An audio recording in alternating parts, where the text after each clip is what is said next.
अरब monetary fund और state bank of Pakistan के माबैन तरसीलात ज़र में सहूलत के लिए मफाहमत की याददाश्त पर दस्तखत हो गए हैं।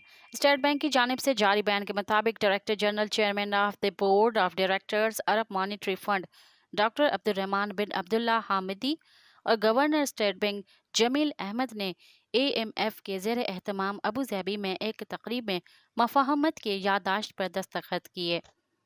मफाहमत की याददाश्त का मकसद सरहद पार अदायगी के निज़ाम बोना है, जिसे AMF के ज़ेर मिल्कियत अरब इलाकाई अदायगी की क्लियरिंग और तस्फीहे की तंजीम ARPCSO चलाती हैं।